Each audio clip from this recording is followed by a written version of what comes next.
I welcome everyone for reading. So,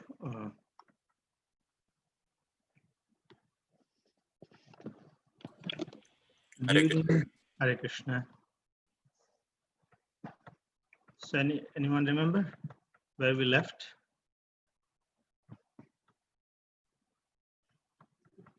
Prabhupada was on his way to, he got. Prabhupada was talking about Mayavadi argument. He was explaining, Mayavadi philosophy. Right. So this is the section, right? We are discussing. This is the one we read yesterday, isn't it? One uses the ladder to reach a higher position, but if the ladder is no longer needed, one kicks it away. That is Mayavada. So many times we see while practicing Vaishnavism, we practice Mayavada, and it is considered very dangerous than materialistic man. It's considered very dangerous than materialistic man also, because it's offensive to Vaishnava. This is more danger than, better not to be, devotee. But if one commits this kind of sin, it's very condemned throughout the Shastras. Then, coughing intermittently and speaking with physical discomfort, Prabhupada explained the Mayavadi's dangerous misconceptions. The impersonalist held a cheap, mundane view of the Guru, the Guru's worship, and the Guru's instructions. If one says that the Guru is God and God is not a person, then it follows logically that the Guru has no eternal personal relationship with his disciples. Ultimately, the disciple will become equal to the Guru, or in other words, he will realize that he too is God.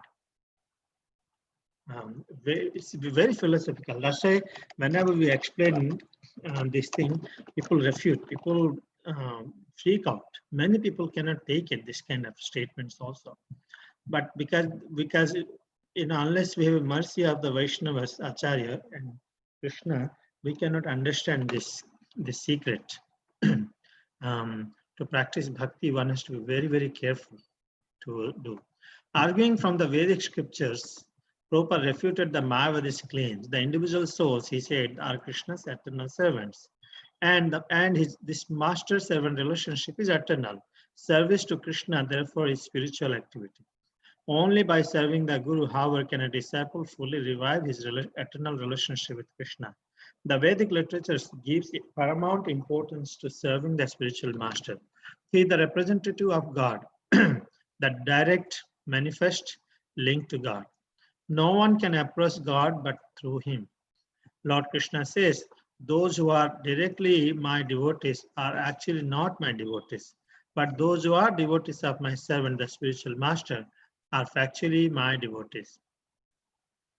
For hours, Prabhupada drilled his disciples. He could pose a Mayavad argument, then ask his disciples to defeat it. If they failed, he would defeat it himself. And he stressed that the relationship between the spiritual master and the disciple was eternal, not because the Guru was Krishna, but because he was the confidential servant of Krishna eternally. A bona fide spiritual master never says that he is Krishna or that Krishna is impersonal. The devotees began to understand how the offenses of minimizing Srila Prabhupada's position were products of Mayavad philosophy. For the Mayavadi, to increase devotion to the Guru is unnecessary. If individual relationships are all ultimately illusion, why increase the illusion? If the master and servant relationship is ultimately illusion, then the less the disciple sees his Guru as master and himself as servant, the more he is advancing. The Mayavad philosophy was a subtle and insidious poison. It's not going to be very easy. Why we are reading this? What benefit? If you remember, initially Prabhupada, when the disciples came, what did they came up with? Simply some prasadam. Some prasadam and kirtan, ABC, basics of the life, human being, cleanliness. So they were enjoying, they were relishing. Now, after they're growing, this is the real impurities needs to be.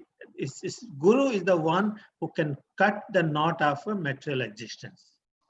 So spiritual master is actually now cutting the knot of the material existence, which is deeply rooted that loading over. Just chanting one does not become a big saint. Shastra says you are great, but doesn't mean that we should think we are great. While chanting, we should be humbler and humbler and humbler, and we understand. Now, Guru's position is to really give a hammer. Hammer means really cut the actual disease which is holding the disciple. That's why Prabhupada is without hesitation, because if he does, if he compromises, the whole society will fall apart because they will be living a wrong concept, just like in our temple also is happening. Not very good happening, I can tell you. Why it is bothering me? Because I see that there is no proper practice of devotees. There is no exemplary example of the devotees. They're very, very, very rare because there's no practice. Everybody's coming. You also is just coming. You're beginning in the moment. We don't understand the real devotional service. We have a long way to go. Even those who are sitting after 10 years also, they still have a very difficult to understand. These are the same concepts. But in the mind, I already know how to play kirtan. I already know how to read. I already know how to give class. People think, okay, if I know this, then I'm advanced now. I don't need saying for us. Here Prabhupada says that always remembering, understanding the position of the spiritual master and the self and Krishna is very important. Guru is a representative of God. Krishna is a servant of, confidential servant of Krishna, and one should always render service, not like give up. You cannot say Guru is Krishna at the same time. You cannot reject Guru's instructions and service. It remains his eternal relationship. If you say, oh, now I don't need it, then you're gone already, and it happens that. Make sense? Yeah. So it happens that you should be very, very careful what is happening there. The devotees. Okay, Prasanthi, you can read, please.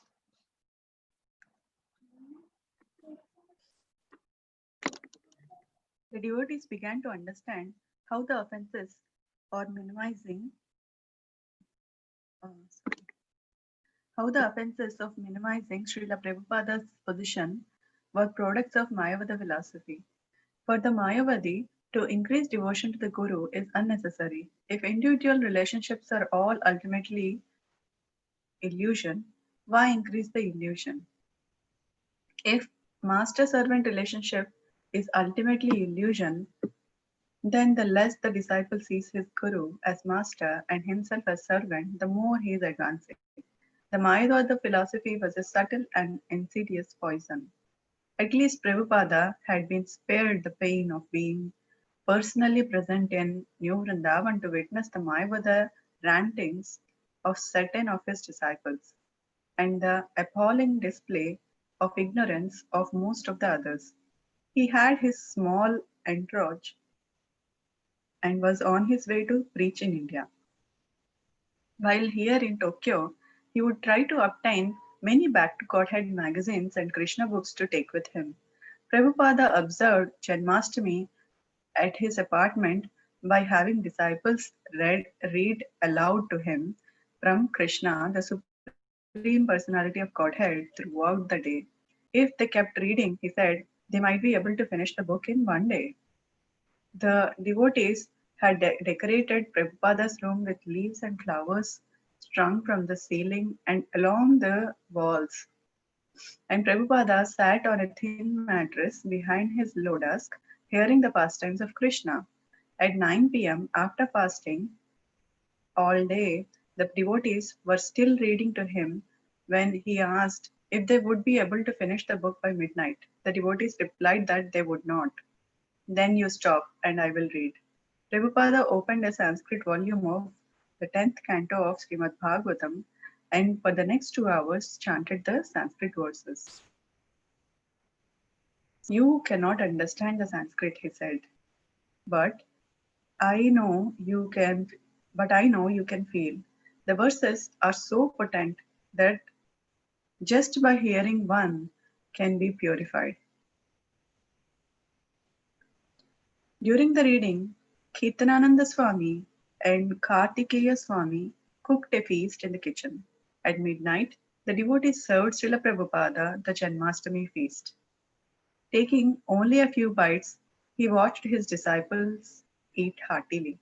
The next day was Vyasa Puja, Prabhupada's 74th birthday, and he went to the Tokyo ISKCON temple. The temple was only 2 rooms, one for living, one for worshipping. With Japanese grass mats on the floor, Prabhupada sat to the right of the altar, looking at Lord Jagannatha, while his disciples sat on the floor before him, singing Guru Vashtakam prayers, glorifying glorifying the spiritual master. None of them, however, knew exactly how to conduct the Vyasa Puja ceremony.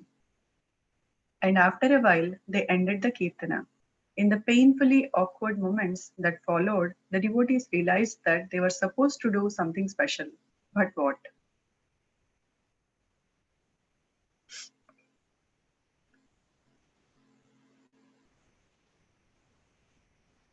So, the devotees understand about the Mayavada philosophy and how they minimize the position of the Guru, thinking that the relationships are illusion and the relationship between the Guru and disciple is also a illusion. So, why increase it? So when decreasing is more advancing, according to them. So Mayavadi philosophy is a subtle and insidious poison.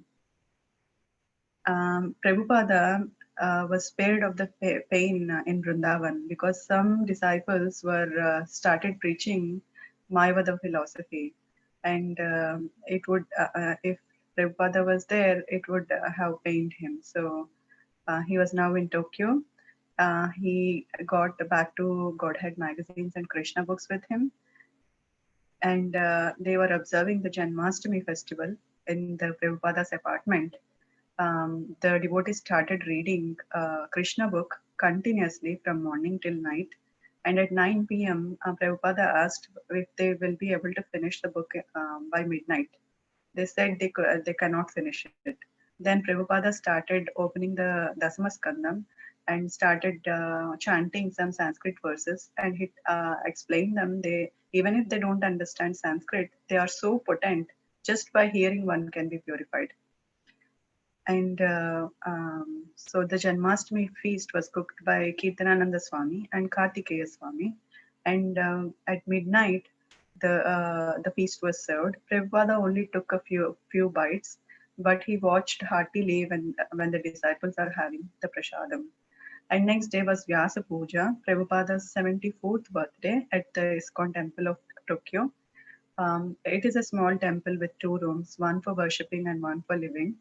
Prabhupada sat near the altar, and disciples were singing Guru Vashtakam. And suddenly they realized that they were supposed to do something, but they were not sure what it is. Yeah, that's they all knew. They don't know, about Vyas Puja. There is one thing even we will do in Janmashtami. This Janmashtami is apart from other thing. We will do, I'm thinking that starting morning, early morning, 6 a.m. until midnight, we will have online reading. We will have the devotees assigned half an hour each. They don't have to stay whole day, whatever the time they can do, but everybody will be assigned. So whole day, some reading will going on. Hope few people will keep watching and joining in that. I'm hoping we will discuss this later after this works. Okay. Yeah, Nipa, you can please read.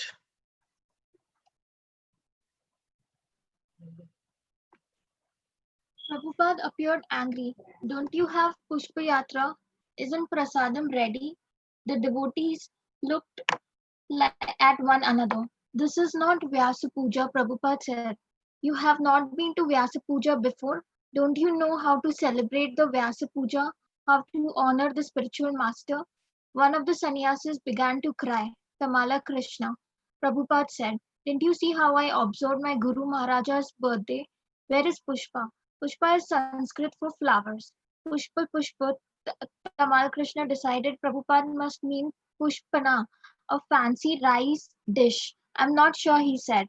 What kind of Vyasa Puja is this with no Pushpa? Prabhupada asked. We can get some, Prabhupada Tamal Krishna offered. Tamal Krishna grabbed Sudama. Prabhupada wants prasadam. He wants Pushpana rice. They ran into the kitchen and hurriedly started the rice. Meanwhile, in the temple, the devotees struggled through their version of Vyasa Puja ceremony. Kirtanananda Swami stood and began to read aloud from the introduction of Krishna, the reservoir of pleasure, which included a short biography of Prabhupada. But Prabhupada interrupted, scolding his disciple for concocting, for acting improperly. If you don't know, he said, then why didn't you ask me how to do this properly? The Japanese guest present didn't understand English, but they could see the spiritual master was disturbed. Prabhupada explained that in devotional service, everything must be done properly according to parampara method. Without concocting, we will observe Vyasa Puja again tomorrow, he said. Come to my room. I'll tell you what to do. The next day, after a simple traditional ceremony, the devotees felt ecstatic. Afterward, they agreed. When one displeases his spiritual master, there is no happiness. But as soon as the spiritual master is pleased, the disciple becomes blissful. The Janmashtami Vyasa Puja festival in New Vrindavan had become a nightmare. Hundreds of devotees had converged there from the East Coast with many others from California and even Europe. They had come for a blissful, yeah, they had come for a blissful, where was I? Festival, but Festival.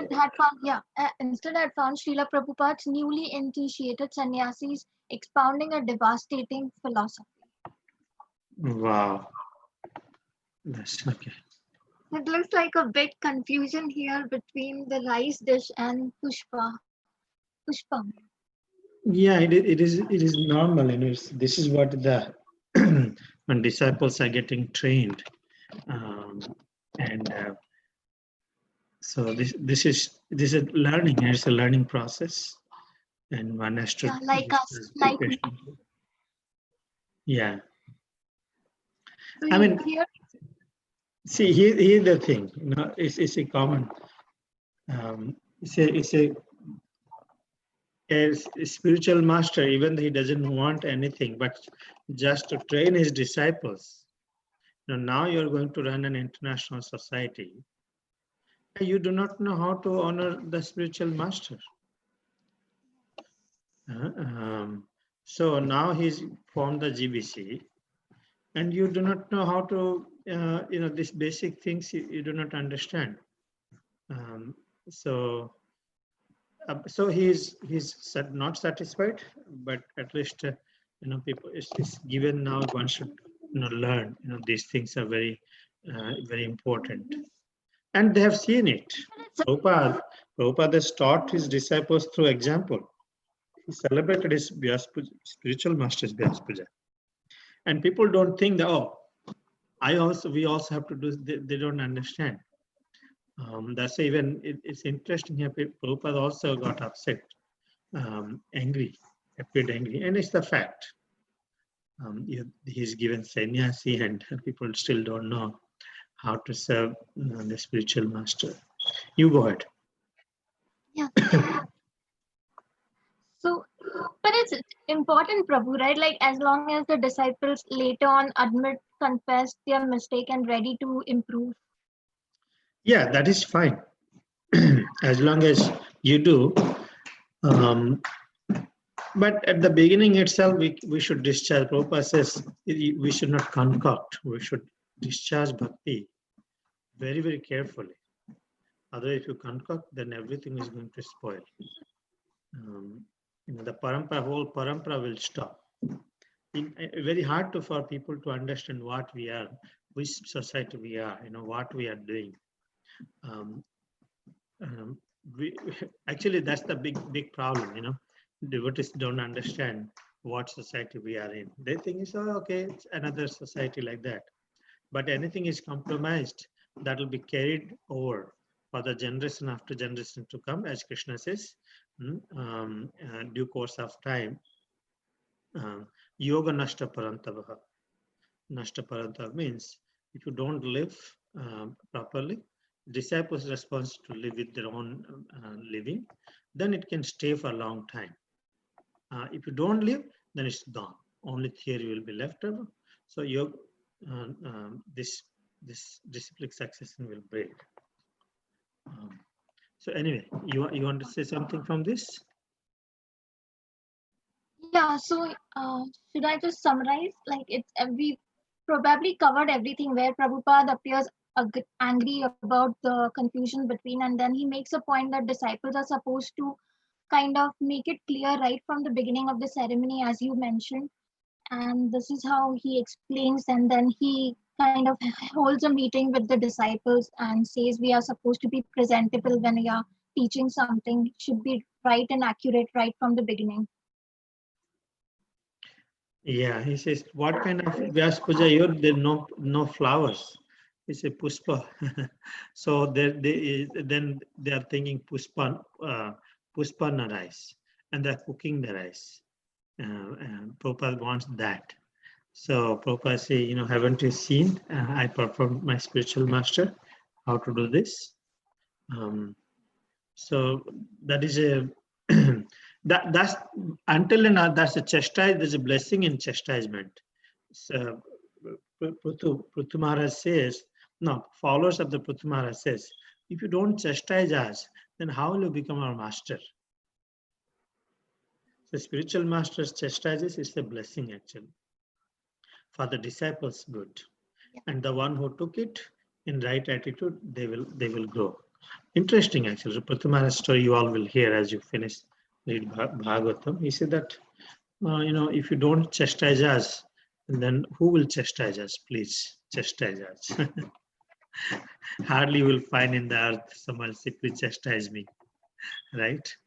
Um, um, so here, Janmashtami in Vyas Puja and New Vrindavan, it seems like nightmare, you know. They didn't know, looks like what they are doing. All this new sannyasis was been sent. They're uneducated, improperly. Mayavadi also they're involving. So that's okay. Who else? Second, we can read. The sannyasis speaking informally to groups here and there would explain how the devotees had offended Prabhupada and how he had subsequently withdrawn his mercy.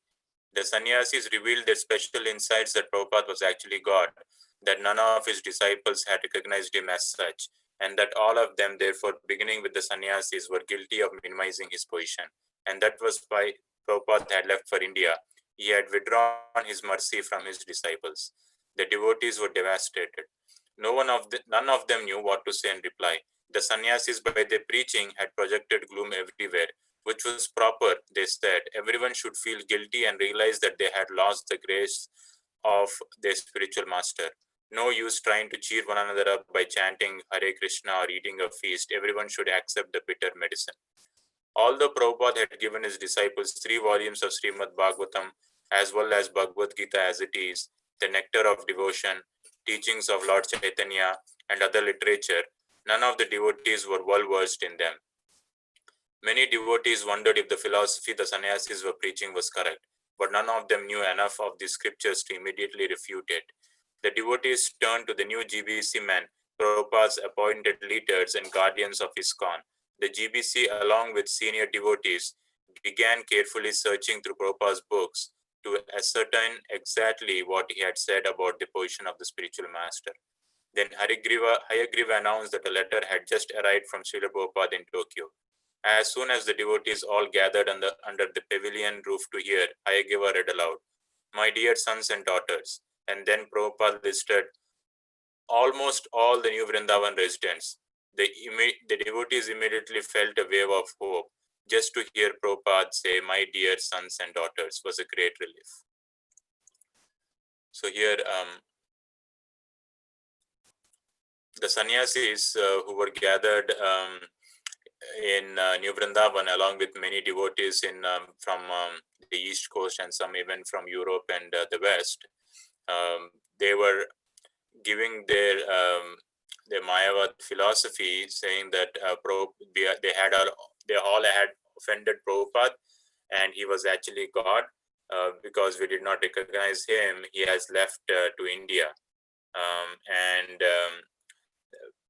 everyone did not know what to do, because they were also they were projecting that everything is gone, everything is gloomy, and no one was trying to cheer up one another by chanting the Hare Krishna Maha Mantra or having a feast.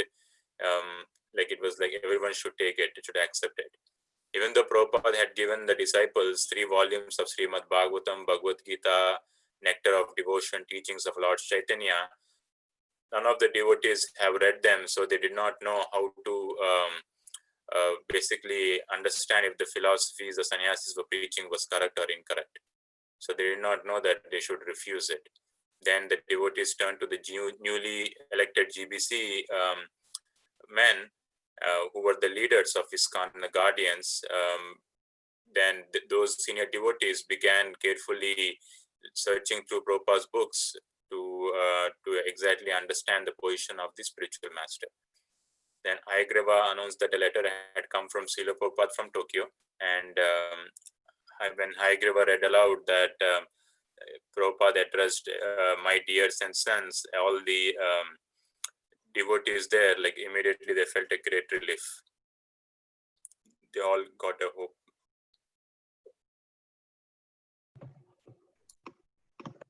Okay, thank you. Srikar. Hayagriva continued to read. Please accept my blessings.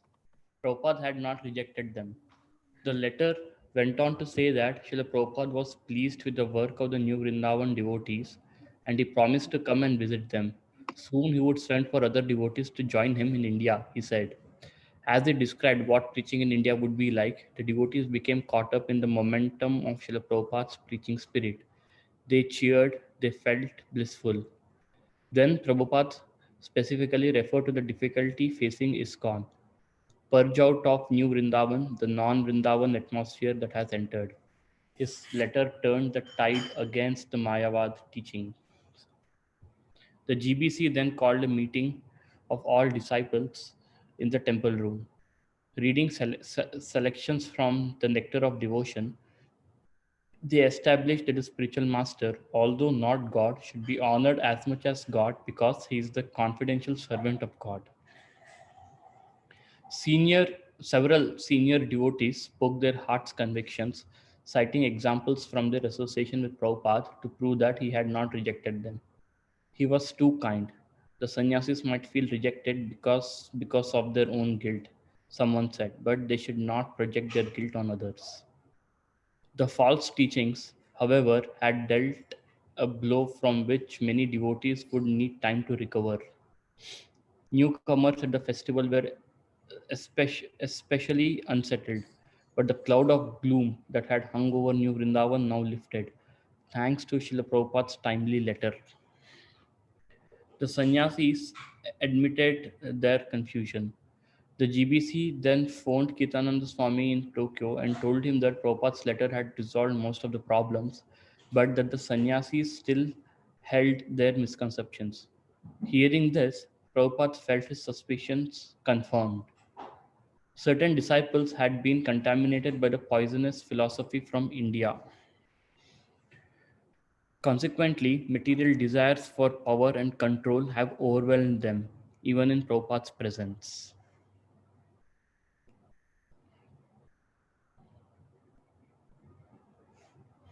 So as Hayagriva continued to read the letter, and then so here after reading the letter, Hayagriva mentioned that the Srila Prabhupada had not rejected them, and then the letter went on to say that Srila Prabhupada was very pleased with the work that's been going on in New Vrindavan, and then he promised to come and visit them, all the devotees in New Vrindavan, very soon. And also he said that he would also send for some other devotees to join him in India. And then he was describing about the preaching in India. And then devotees they were again caught up in the momentum of Srila Prabhupada's preaching spirit. Therefore, they felt little happy.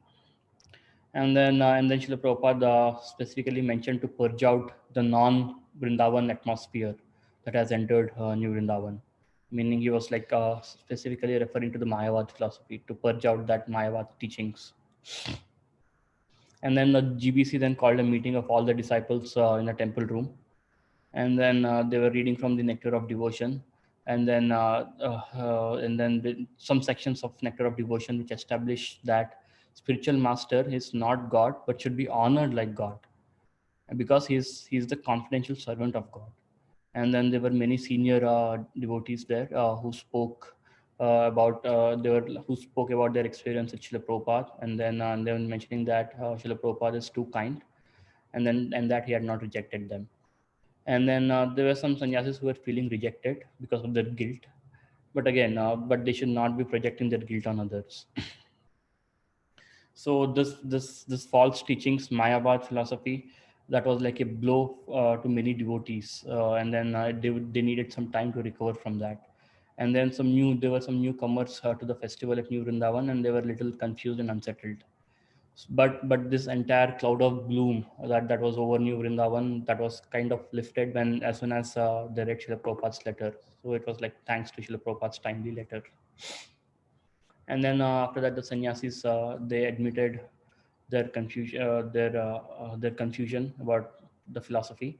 And then the GBC then telephoned Ketananda Swami, who was with Prabhupada in Tokyo, and told him that Prabhupada's letter had resolved most of the problems, but still there were some sannyasis who still had some misconceptions. So as soon as Srila Prabhupada heard that there are still some sannyasis who had some misconceptions, so his suspicions was confirmed that the Mayavad philosophy is still there. It's not completely gone. Thank you. This is a very serious, because none of us can understand. It's a very serious thing we are discussing actually. Hope up to some extent you will understand. Prabhupada sensed a great danger within the society now itself. So that's what we are discussing. Eventually, everybody can read this book, this chapter again. Okay, Sridhar, you can do. Is there? Yes.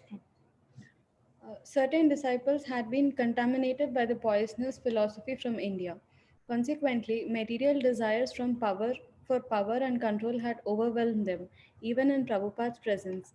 Turning to Tamala Krishna, Sudama, and the three sannyasis with him, Prabhupada asked what they thought should be done. With the previous day's philosophic drilling still sharp in their minds, they suggested that anyone teaching Mayavad philosophy should not be allowed to stay within ISKCON. Prabhupada agreed. If these sannyasis continue to preach Mayavad philosophy, he said they should not be allowed to stay in his temples but should go out and preach on their own. Tamala Krishna conveyed this message to the GBC in the US, and Prabhupada was satisfied that the problem would be adjusted. He created his GBC to handle such matters. On September 2nd, Prabhupada wrote Hamsaduta in Germany. Regarding the poisonous effect in our society, it is a fact, and I know where from this poison tree has sprung up and how it affected practically the whole society in a very dangerous form. But it doesn't matter. Prahlad Maharaj was administered poison, but it did not act. Similarly, Lord Krishna and the Pandavas were administered poison and it did not act. I think in the same parampara system that the poison administered to our society will not act if some of our students are as good as Prahlad Maharaj. I have therefore given the administrative power to the governing body commission.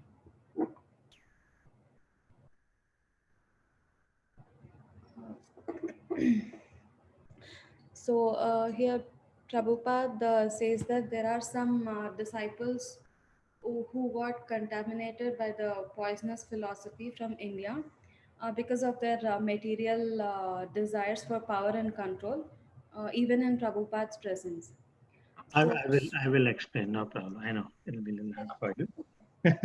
yeah, Right? So thank you. basically, this movement needs Prabhupada. How Prabhupada brought up, you all have seen.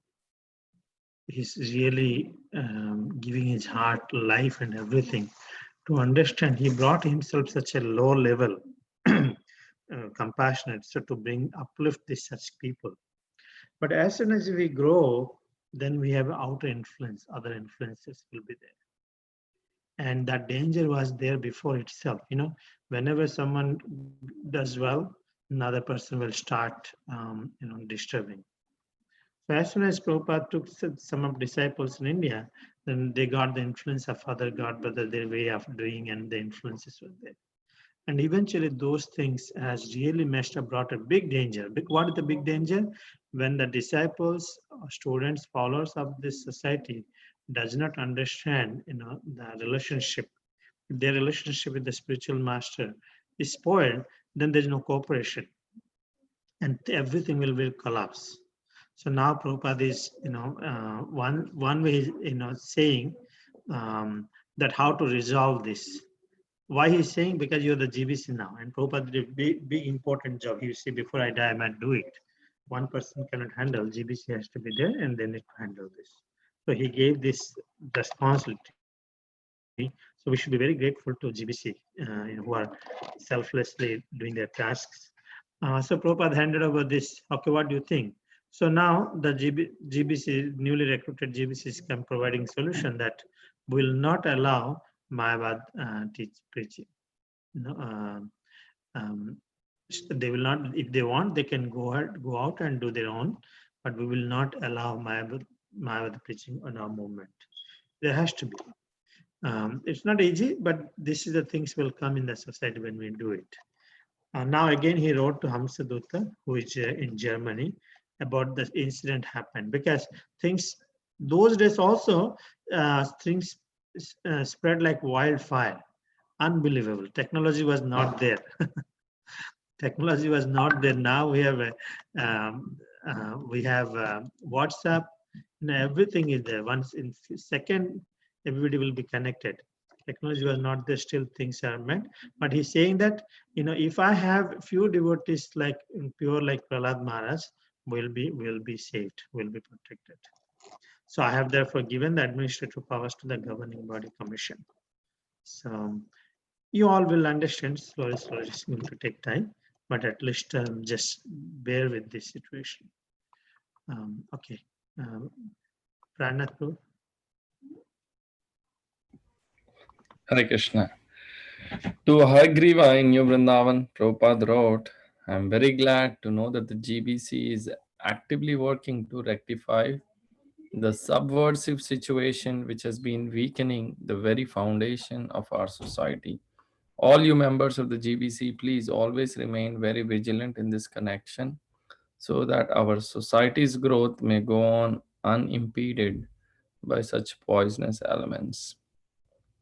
Your preaching in New Vrindavan, as well as intensified study of our literatures with seriousness, is very much encouraging. Please continue this program with vigor and re-establish the solidity of our movement.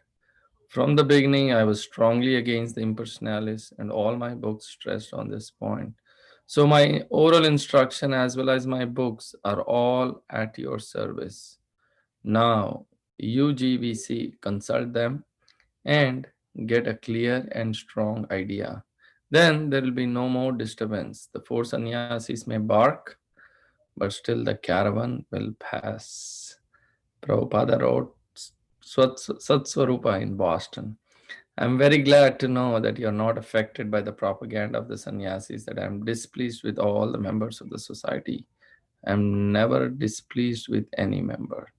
The worst was over, Prabhupada thought. For months, this problem had upset him, and his writing.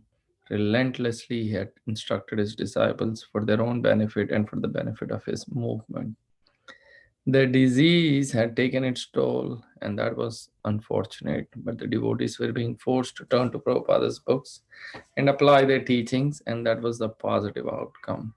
Now they should clearly understand the position of the spiritual master and never again be led astray by false philosophies or sentiment. We'll stop here, Prabhu. Yeah. So, Prabhupada is talking to Hayagriva at New Vrindavan, and he was very pleased to know that, GBC has been trying to rectify the situation, and, as Prabhupada is instructing all the members to always remain vigilant, and also intensify the study of Prabhupada's books with seriousness, and he's encouraging them to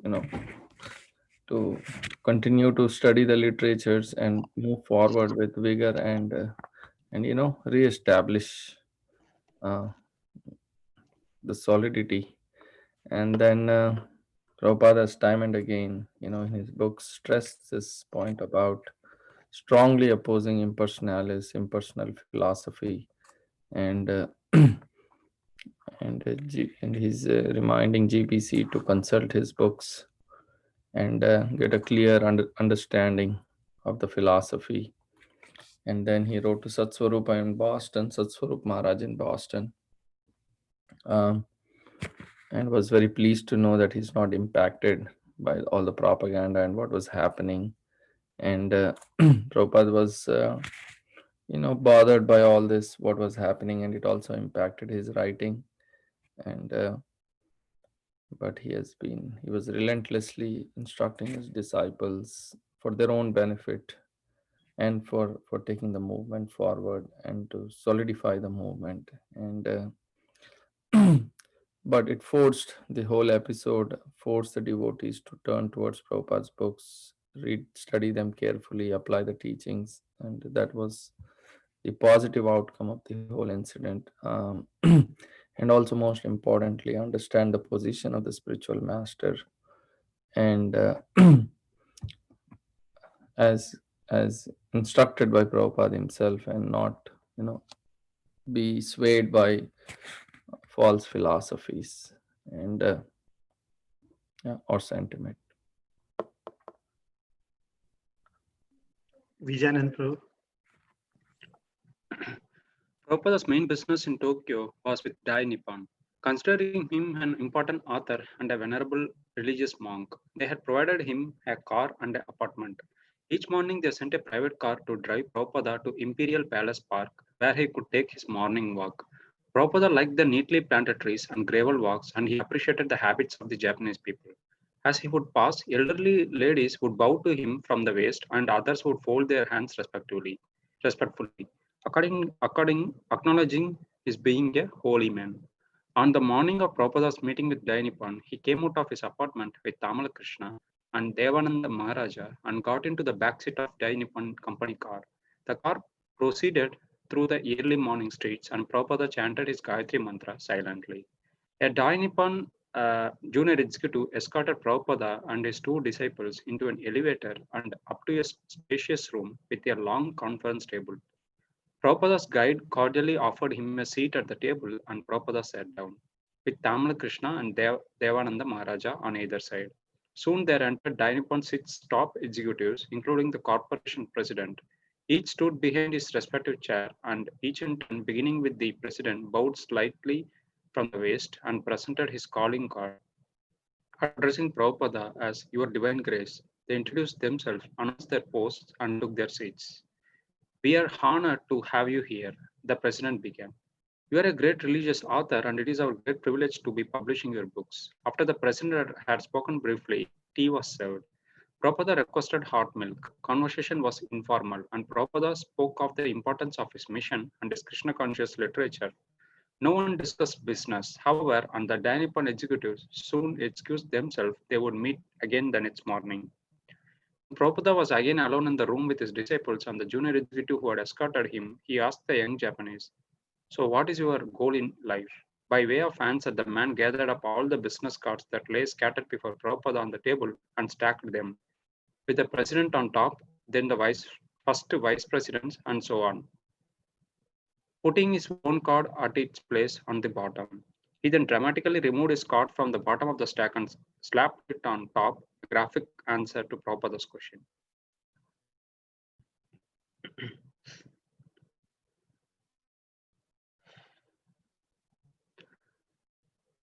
So this explains Prabhupada's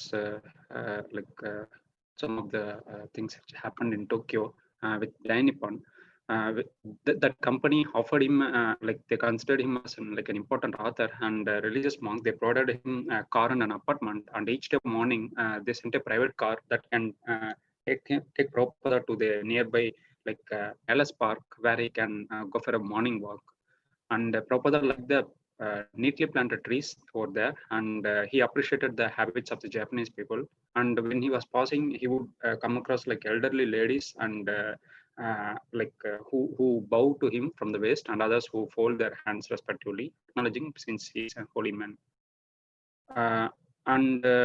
One morning, Prabhupada had a meeting with Jai Nippon, so he came out of his apartment with Tamil Krishna and Devan Maharaja, and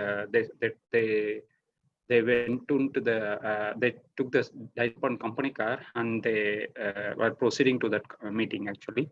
And Prabhupada was reciting Gayatri Mantra silently.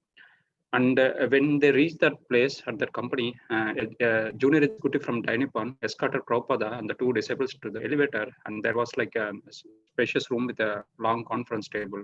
And Prabhupada was meant to sit there, and having Tamil Krishna and Devanand Maharaj on either side. So there was 6 top executives of the Jai Nippon appeared there, and each of them introduced themselves, and they sat opposite Prabhupada, and they were addressing Prabhupada as a divine grace, and they were praising Prabhupada, mentioning that they were really honored by his presence, and they were appreciating Prabhupada's work as a religious author, and appreciating for his book publishing. And there was tea served, and it was a informal meeting they had where Prabhupada explained them his mission and the Krishna consciousness literature, and then the Jai Nippon executives they mentioned that they will meet again tomorrow, and they left. And there was one junior executive who escorted Prabhupada, and Prabhupada asked him what was his goal of his life,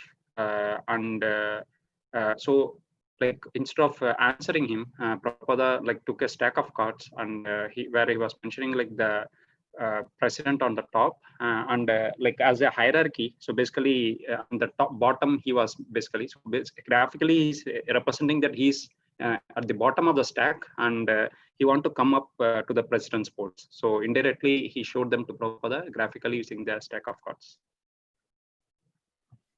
So, isn't it, this is, Prabhupada exactly caught him. When Prabhupada exactly caught him, that's what everyone's goal in this material world. So let's see what happens. I think it's my turn. Prabhupada smiled. To become president of the company, he said, was temporary. All material life was temporary. He explained on the basis of Bhagavad Gita that the body was temporary and that the self was eternal. All the identities and positions people hankered after were based on the bodily concepts of life and would one day be frustrated. The purpose of life, therefore, was not to become the temporary president of the temporary corporation within the temporary material world, but to realize the eternal soul's relationship with the Supreme Personality of Godhead and gain eternal life. Prabhupada spoke for almost half an hour while the man listened politely. Prabhupada got very just on, and he also looks like very intelligent. He presented. Anyway, at the next day's meeting, negotiations began. The conference room was different, the table smaller, and 3 of Jai Nippon's international sales representatives sat opposite Prabhupada. Prabhupada presented his price, $1.35 per book. They are actually the printers of Prabhupada's books. Oh, your divine grace, one of the salesmen exclaimed. It is not possible for us to give this price. We will lose too heavily. We cannot afford it. They explained their position, quoting paper cost and other expenses. Prabhupada began to speak about his mission. ISKCON's book distribution, he said, was a charitable work for the benefit of all humanity. ISKCON distributed these books for whatever the donations people were able to make, and he received no profit or royalties. It was spiritual education, the most valuable literature. In any case, Prabhupada said in closing, "You deal with my secretary in this regard." And he sat back in his chair. The burden was on Tamal Krishna. Prabhupada actually counted Tamal Krishna a lot. Tamal Krishna Maharaj left in 2000 somewhere.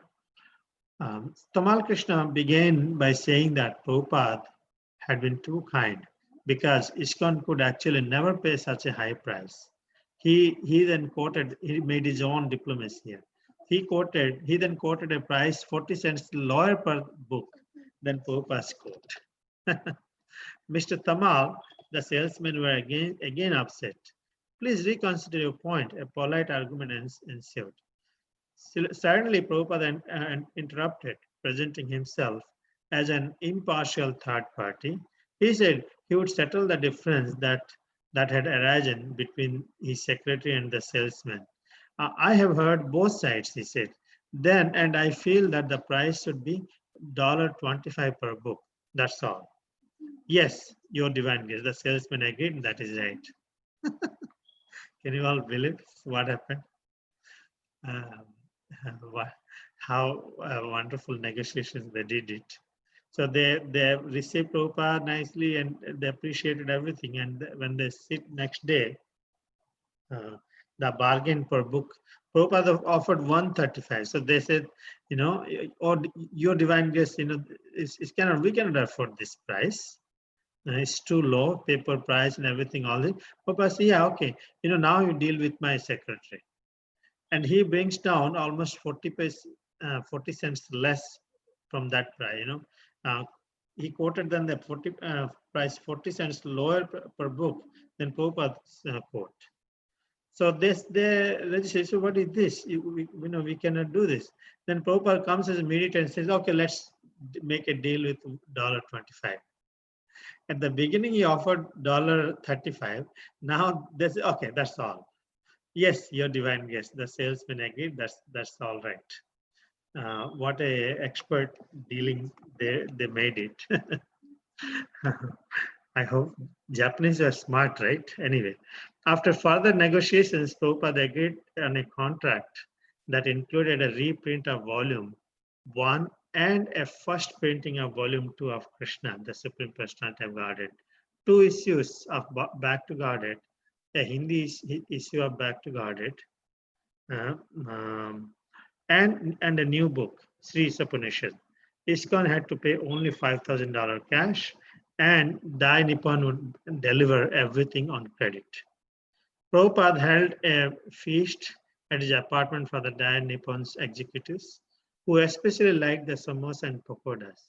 They presented Prabhupada with a watch and continued to see to his comfort during his stay in Tokyo. Prabhupada also met a Canadian-born Japanese boy, Bruce, who was seriously interested in Krishna consciousness. Prabhupada invited him to come and join him in India, and the boy eagerly agreed. So at least all this burning we all read, and I hope we will read again for those who did not read it, a threat against ISKCON, and that threat is still there. I wanted to reinstate this, everyone, that it's not, it was there, and the threat is still there and is going to there. All our devotees must carefully guard and understand, what Prabhupada meant of Mayavada is. What is the danger? It's not just a philosophy, it's Mayavada mindset. Mayavada mindset is I use and throw. I use a devotee, rise it, then I throw. This Mayavada concept, which is very prominent, it comes, and with proper philosophy, proper practice, proper guidance, one should overcome. So hope everybody can read again, get more and more gain, because it's going to strengthen our spiritual practice. Then any other things anyone wants to say more on this before we go to the next? Finally, it ended with a very good situation, book bargains. Anyone else wants to share on this?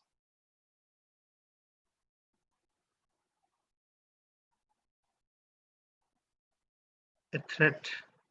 Prabhupada gave his sannyas with the strategy he gave the sannyas. These people, they were causing,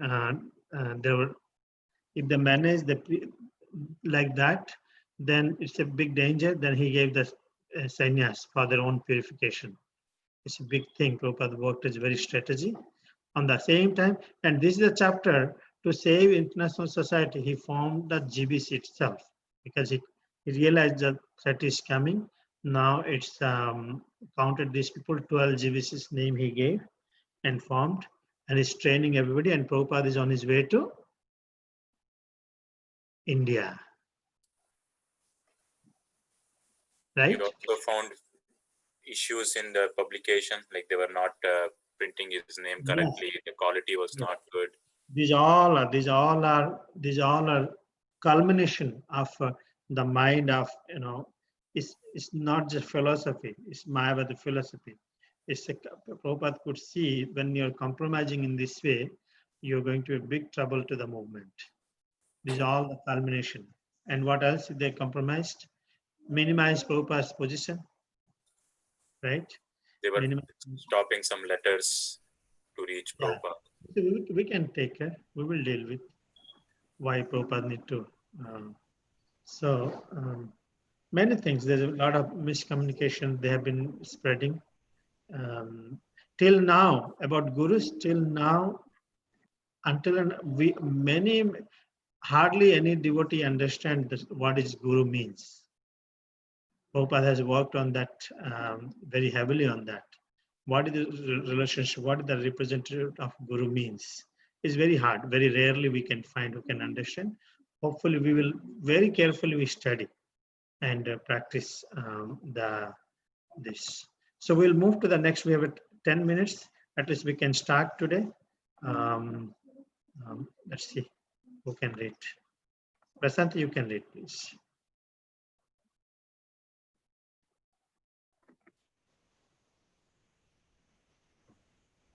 This is going to be a very inspiring chapter. India Dancing White Elephants. Calcutta, August 29, 1970. For the first time in almost 3 years, Prabhupada returned to India, to Calcutta, his hometown. Although it was late and the journey from Tokyo had been 12 hours, Prabhupada felt happy as he descended the stairway from the airplane. Achyutananda and Jayapataka, his only American disciples in India, were standing on the airfield, and as they saw him approaching in his saffron silk robes, they bowed down. Prabhupada smiled and embraced them. They ushered him to a flower-bedecked car and accompanied him to the terminal building, where he entered the VIP lounge. Some of the Prabhupada's godbrothers and old Calcutta friends were present to receive him, and a Kirtana party from the Chaitanya Math was chanting. The reception was large and festive.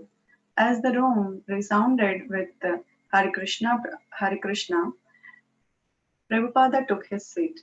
The sound of the Kirtana, the many pictures of Krishna, the smell of incense and jasmine flowers combined with Prabhupada's transcendental presence to transform the dark airport into a heavenly scene.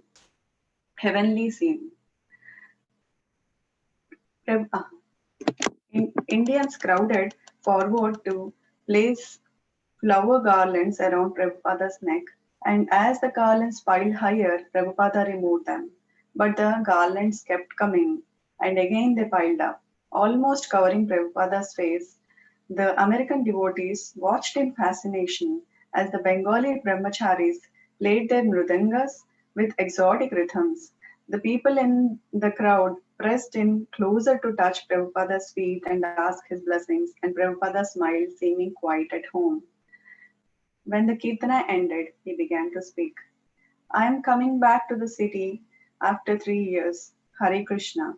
I have been around the world and have found that happiness and peace cannot be established in this world by materialistic advancement.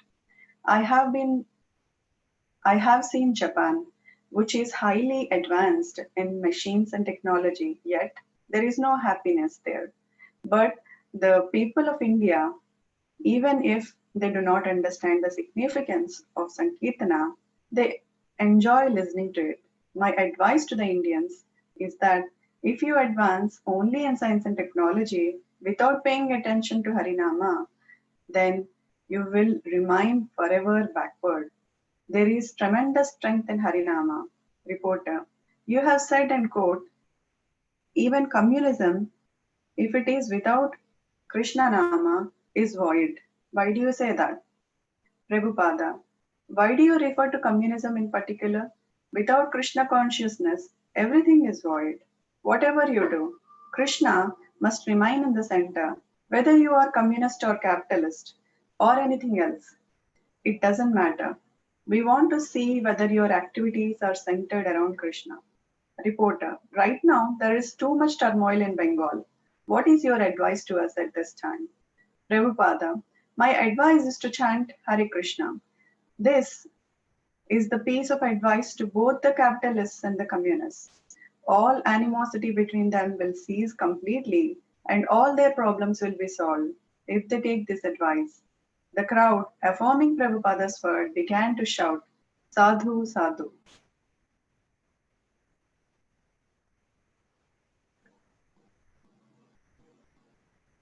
Prabhupada finally reached India after 3 years. Yeah, go ahead. I said you have a long, Sorry, please go ahead. I said you have a long summary.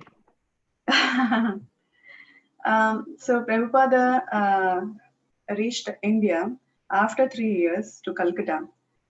It is his hometown, and he has been in the flight for 12 hours. Prabhupada was very happy to see everybody back home. Achyutananda and Jayapataka were already there in India, and they bowed down as soon as they saw their spiritual master, and Prabhupada embraced them. They had a flower bedecked car, and they accompanied him to the terminal building into the VIP lounge. And the God brothers, old Calcutta friends, everybody was there to receive him. Disciples from Prabhupada Mutt were chanting. It was a grand welcome. Prabhupada took his seat. The disciples were singing Hare Krishna, and then there is incense, there are flowers, and apart from all these, the transcendental presence of Prabhupada. And the garlands kept coming, many people came, so they kept welcoming Prabhupada.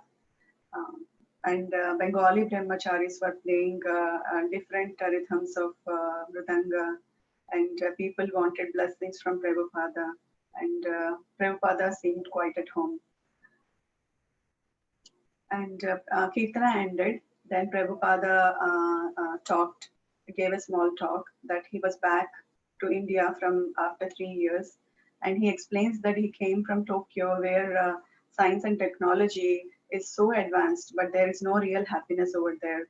So he explains the Indians that you should pay attention to Harinama. If you don't pay attention to Harinama, even you advance in science and technology, you are going backwards. There won't be any happiness.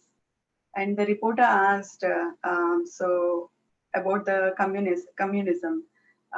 Without Harinama, even the communism is void. Then Prabhupada explains it doesn't have anything. It doesn't have anything to do with communism. Either it is a communism or capitalism, anything. If it is not Krishna centered, if the community is not Krishna centered, if the activities are not Krishna centered, then it won't do any good. Very nice. Thank you. Nipa, you want to read?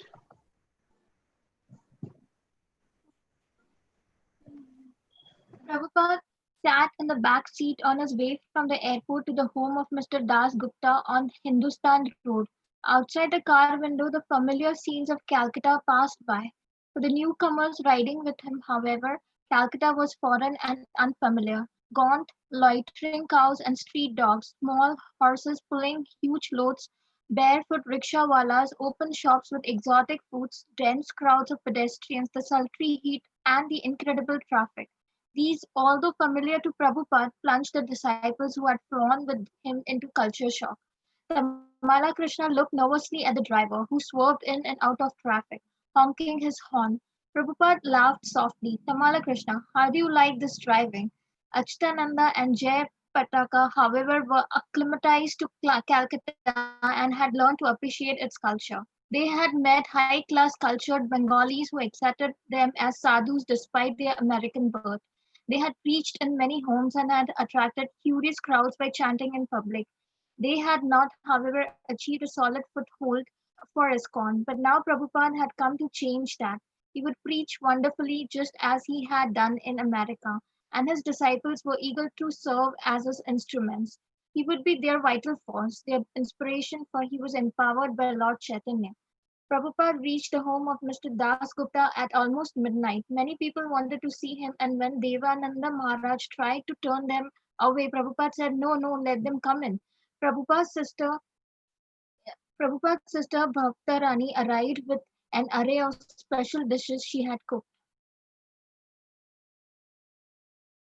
So here it describes how Prabhupada's journey to India with his disciples, and um, when he arrives on his way from airport on Hindustan Road, the car was like the car window outside the car window. It was like a familiar scene for Prabhupada. It was like very familiar, but people along with the disciples were in a culture shock, like the rickshawalas, the exotic food, the dense pedestrians. All these things came as a cultural shock.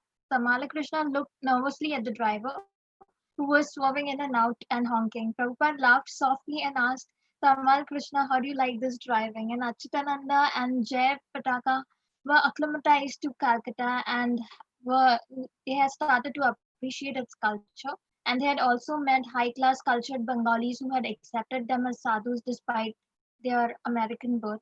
So they had preached and they had attracted curious crowds by chanting in public. They had achieved a solid foothold, and Prabhupada, but now Prabhupada had come to change that. He would preach wonderfully. He had done in America, and he wanted to do the same thing. And his disciples were eager to serve as instruments in this vital force. So when Prabhupada reached the home of Mr. Das Gupta, it was midnight, and many people wanted to see him. And Devananda Maharaj tried to turn away the crowd, but Prabhupada said, no, let them in. And Prabhupada's sister Bhakta Rani had come with special dishes she had cooked for everyone. Thank you so much. Thank you very much. So I'm glad we are reading about Jai Pataka, Lal Jai Pataka Swami Maharaj. If we should offer prostrated obeisances, the amount of contributions he has done, and unbelievable. You should search now Google also. Sometimes his talk also comes. Very happy to hear his name has come now. Any quick comments on this? We will wind up. We have 2 minutes. So now the white elephants has come now, and the Prabhupada's greeting has increased now. Last time when we landed, you all remember who were there? Can anyone share? Last time when we went to India? No one was there. It was only Kirtanand and Diana. No one was there. Now a large group of at least devotees they came and greeted, and he left for America also at the beginning. No one was there. So anyway, that's a good thing. At least now they're recognizing this white elephant is working. White elephant principle is still working actually. And I was thinking that their service is not over yet. It has a lot of responsibility they have to do for the people. Very grateful for these Americans, how they contributed for the benefit of the world. So we will end it here today. We will have the real study tomorrow, how this is coming, impacting India, the nation. in Krishna conscious way. Thank you so much. Hare Krishna. Srila Prabhupada ki jai. Prabhupada Lilamrita. So, Hare Krishna. Hare Krishna. Hare Krishna.